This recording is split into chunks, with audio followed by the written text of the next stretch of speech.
보는 뉴스, 듣는 뉴스, 트래블 데일리 동영상 뉴스. 오늘은 어떤 소식이 있을까요? 오늘 순서 시작합니다. 단기 체류하는 외국인에 대해 숙박 신고제가 도입됩니다. 외국인은 숙박업자에게 여권 또는 여행 증명서를 제시해야 합니다. 한국발 입국자 규제가 153개국에서 75개국으로 대폭 감소했습니다. 추석 연휴 국내 여행은 10명 중 1명꼴로 떠날 것으로 조사 결과 나타났습니다. 마리아나 관광청이 아시아나 항공과 하나투어가 판매 중인 스카이라인 투어에서 다양한 기내 이벤트를 함께 합니다. 서울시 관광협회 주요 업종위원회는 관광업계 정부 지원을 강력하게 촉구하고 나섰습니다.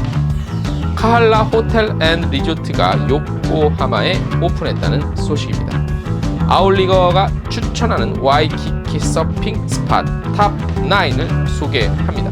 9월 28일 트래블 데일리 동영상 뉴스 월요일자 순서 시작하겠습니다. 트래블 데일리 동영상 뉴스는 유튜브에서 여행 중개소 또는 트래블 데일리를 검색하시면 쉽게 시청할 수 있습니다. 소리로만 듣고 싶으시면 팟캐스트 플랫폼 팟빵에서 여행 중개소를 검색하시면 쉽게 청취하실 수 있습니다. 네, 여러분 안녕하십니까? 트래블 데일리 동영상 뉴스 9월 28일 월요일자 순서 시작하겠습니다. 이번 주에 추석 연휴가 있는 관계로 동영상 뉴스를 비롯해서 저희 트래블 데일리 홈페이지 텍스트 뉴스는 28일자까지, 그러니까 월요일자까지만 마감을 하고 화요일, 수요일, 목요일, 금요일 이렇게 휴관, 임시 휴관 하겠습니다. 그래서 10월 5일 날 찾아오는 걸로 미리 예고를 좀 해드리겠습니다. 자, 오늘 첫 소식입니다. 자, 법무부가요, 단기 체류하는 외국인에 대해서 숙박 신고를 의무적으로 하는 그런 관련 출입국관리법 시행령 시행규칙 개정안을 지난 9월 25일 입법 예고했습니다. 기간은 이제 11월 4일까지 40일 정도인데요. 요게 이제 통과가 되면 내용을 저희가 한번 말씀을 드릴게요. 이번에 개정을 추진하는 출입국관리법 시행령 시행규칙의 주요 내용은요, 단기 체류하는 외국인이 숙박 신고 시행 또 시기 등이 이제 주요 내용으로 담긴 게 주요 어떤 골자입니다. 예. 자, 보건복지부 장관이 감염병의 예방 및 관리에 관한 법률에 따라 관심 이상의 위기 경보를 발령하거나 대테러 센터장이 국민보호와 공공안전을 위한 테러 방지법에 따라 주의 이상의 테러 경고를 발령하면 단기 체류 외국인 숙박 시행 신고제가 시행이 되니까 평상시에 되는 게 아니라 뭐 이게 일단 단계가 있어요. 뭐 이렇게 뭐 심각, 위기, 주의 뭐 이런 게 있어요. 그래서 그거에 따라서 그 신고제가 시행이 되는 건데, 숙박 신고 제도가 시행이 되면 관광, 방문 등의 목적으로 대한민국에서 90일 이하 기간 동안 머무를 수 있는 체류 자격을 소지한 외국인 단기 체류 자격 외국인은 숙박업자에게 여권 또는 여행 증명서를 제시해야 합니다. 자, 이게 이제 지금은 코로나 사태이기 때문에 코로나 사태 때도 이게 이제 적용이 되는 그런 거예요. 코로나가 완전히 없어지지 않는 이상. 그래서 저희가 뉴스로 말씀을 드리는 거예요. 숙박업자는 외국인이 제공한 자료는 이제 여권 또는 여행 증명서 같은 거에 담긴 인적사항이 담긴 그런 증명서입니다. 자료를 숙박한 날로부터 12시간 이내에 정보통신망을 이용해 법무부에 제출해야 됩니다. 예, 그 숙박업자는 법무부에 제출하셔야 돼요. 법무부는 문체부 등 관계부처 및 숙박업계와 시스템 구축 등 세부 운영 방안을 협의해서 오는 2021년 정보통신망을 구축할 예정이고요. 정보통신망 구축 전까지 운영할 임시신고 방안을 제도 시행일인 12월 10일 이전에 마련한다는 계획입니다. 정부는 감염병 위기경보나 테러 경보가 발령되는 긴급한 경우 단기 체류 외국인의 국내 체류 정보를 신속하게 파악할 수 있는 체계를 마련함으로써 공공의 안전을 확보하고 경제적 피해를 최소화할 수 있을 것으로 기대하고 있습니다. 자, 요게 아시겠죠? 그러니까 요게 지금 코로나 사태니까 90일이야. 예. 그 머무르는 숙박업자들은 법무부에 신고를 하셔야 되는 거예요. 아울러 법무부는 비자 신청 센터 설치 운영과 관련 비자 업무를 위탁하기 위한 절차도 마련하는데요. 법무부는 인력, 시설, 장비 등 보유한 재정 건전성 그리고 업무 전문성 등을 고려해서 업무를 위탁할 법인 또는 단체를 선정하고 해당 법인 또는 단체에게 비자 상담, 비자 신청에 대한 접수, 신청 내용의 전산 입력, 발급된 비자의 교부 등 비자 관련 단순 업무를 위탁하며 위탁 기간은 3년입니다. 1회에 한해서 연장이 가능하다고 하네요. 비자 신청 센터 설치 운영을 통해 제외 공간의 비자 업무 적체를 해소하고 비자 신청인에게는 상담 서비스 등 편의를 제공할 수 있을 것으로 기대를 하고 있습니다. 이건 조금 비자 업무가 이제 위탁해서 하면 조금은 편해진다는 뭐 그런 내용입니다. 자, 두 번째 소식입니다. 한국에서 출발한 입국자에 대해 규제를 가했던 국가가 코로나 초기는 한 153개국으로 대부분의 국가가 그랬죠.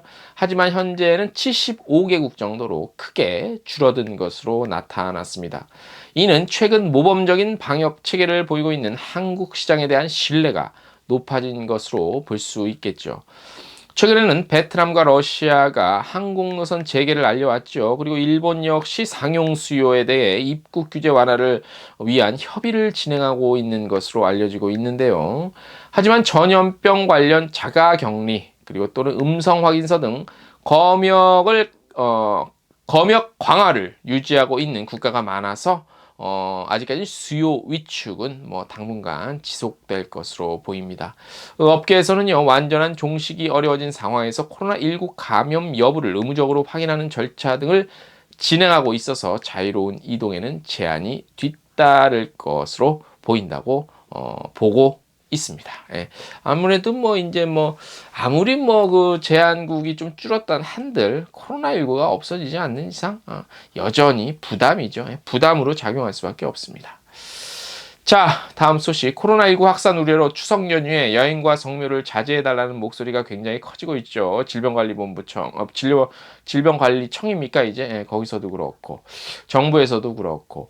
자, 추석 연휴 기간 중 숙박 여행 계획률은 작년보다 다소 낮아졌습니다. 이것들로 인해서. 그래도 뭐 여전히 많이 간다고 하네요. 그죠? 올 연휴가 이제 5일이죠, 5일. 그래서 작년보다 하루 길지만, 해외여행도 불가능하다는 것을 감안하면 여행을 자제하는 분위기라고 할 수 있어요. 전반적으로. 또한 여행 계획자 중 목적지 미정인 경우가 많아서 실제 여행으로 이어질 확률은 더 낮아질 가능성이 있다고 하네요.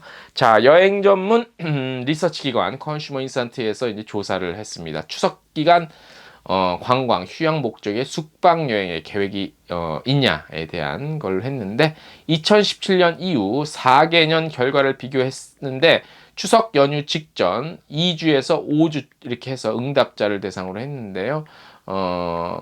대략 보면 이제 제목에서 저희가 말씀드린 것처럼 한 국민 10명 중에 한 1명 정도, 1명 조금 안 되거든요. 소수점까지 따지면. 근데 1명 정도로 해서 국내 여행 계획이 있다라고 했고 요 숫자는 이제 2017년에 비해서 한 30%가량 줄어든 그런 통계라고 합니다. 네.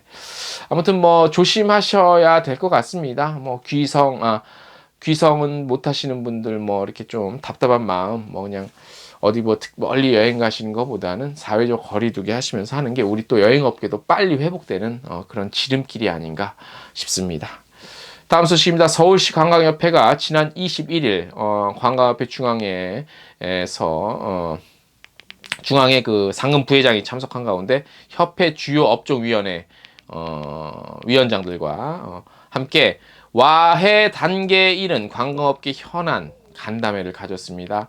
간담회에서는 이제 코로나19 장기화되면서 매출 정지 상태, 또 심각한 현실 인식, 그리고 다양한 지원 방안을 모색하고 그 해법을 제시하기 위해 마련됐습니다.